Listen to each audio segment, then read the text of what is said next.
মহাবীর হনুমান জয়ন্তী উপলক্ষে ভক্তশ্রেষ্ঠ বীর হনুমানের পবিত্র পুরী শহর এবং পুরী মন্দিরে তার অবস্থান এবং প্রভুর প্রতি তার দায়িত্ব এবং কর্তব্য সম্পর্কে আজকে আলোচনা করতে যাচ্ছি আমি পরিব্রাজিকা শান্তির হৃদয়া। ভক্তশ্রেষ্ঠ বীর হনুমানের রাম ভক্তির কোনো তুলনা হয় না, তার সেটা আপনারা সকলে জানেন। রাম ছাড়া হনুমান এক মুহূর্তও থাকেন না এবং হনুমানও রামের খুবই প্রিয়।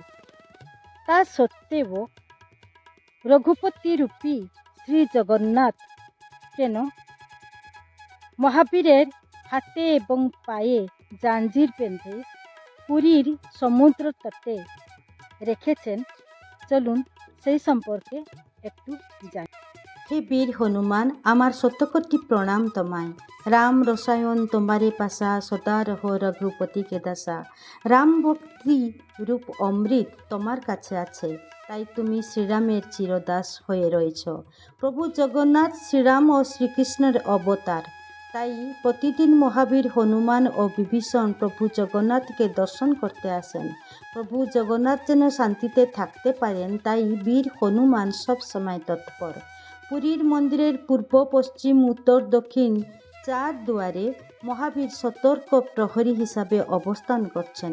তাছাড়া মন্দিরের চূড়ায় নীলচক্রের কাছেও তিনি আছেন।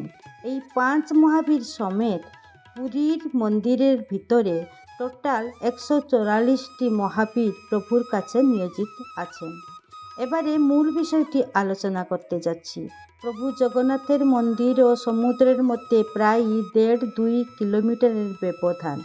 এই 2 কিলোমিটারের মধ্যে অনেক মঠ, মন্দির, সাধু সন্ত, তপস্বী ও প্রভু জগন্নাথের সেবকদের বসতি। অতীতে অনেকবার সমুদ্র পুরী মন্দিরের 22 সিঁড়ি লঙ্ঘন করে মন্দির তথা এই অঞ্চলে বাস করা লোকদের ধন ও জীবন বারবার নষ্ট করত। তাই এই অঞ্চলের বাস করা লোকজন প্রভু জগন্নাথ থেকে সমুদ্রের আক্রমণ থেকে রক্ষা করার জন্য আকুল প্রার্থনা করেন। ভক্তবৎসল প্রভু জগন্নাথ তাদের দুঃখ দুর্দশা সহ্য করতে না পেরে বীর হনুমানকে সমুদ্র তটে সর্বদা পাহারা দেওয়ার জন্য নিযুক্তি প্রদান করেন। প্রভুর আদেশ পেয়ে হনুমান গিয়ে সমুদ্রের তটে পাহারা দেন। সমুদ্র মহাবীর হনুমানের ভয়ে আর কোনোদিন পুরীর মন্দিরে প্রবেশ করতে পারেনি। তাই সেই অঞ্চলের ধন জীবন সুরক্ষিত রইল এবং সবাই মহাপ্রভুকে নিয়ে শান্তিতে জীবনযাপন করলেন। এইরকমই কিছু বছর অতিক্রান্ত হলো, কিন্তু একদিন আবার অচানক সমুদ্র পুরীর মন্দিরে প্রবেশ করে। তার ফলে জনবসতির অনেক ক্ষয়ক্ষতি হয়। অনুসন্ধান থেকে জানা যায় যে মহাবীরের অনুপস্থিতিতে সমুদ্র বা বরুণ দেবতা এই দুঃসাহসিক কাজটি করেছেন। হনুমান যখন সমুদ্রকূলে ফিরেন তখন সমুদ্রের কীর্তি দেখে খুব কষ্ট পান।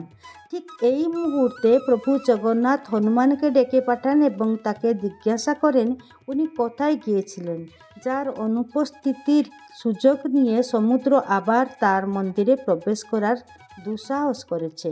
খুব লজ্জিত হয়ে হনুমান বললেন, প্রভু, আমি অনেক দিন হলো লাড্ডু খেয়েছিলাম না।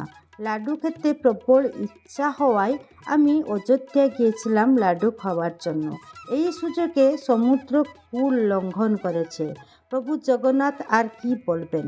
হনুমান ভীষণ ভজনপ্রিয়, তার খাওয়ার ব্যবস্থা আগে থেকে করা উচিত ছিল।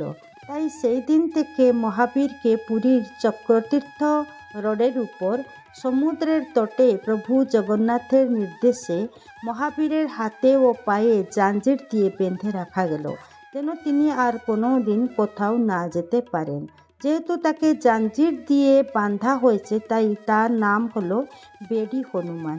তাকে দরিয়া মহাবীরও বলা হয়। আর তার খাওয়ার ব্যবস্থার জন্য প্রতিদিন প্রভু জগন্নাথ মন্দির থেকে মহাবীরের জন্য লাড্ডু যাওয়ার ব্যবস্থা হলো। আশ্চর্যের বিষয় এই যে সেই দিন থেকে সমুদ্রের জল আর কূল লঙ্ঘন করেনি। জয় শ্রীরাম, জয় হনুমান।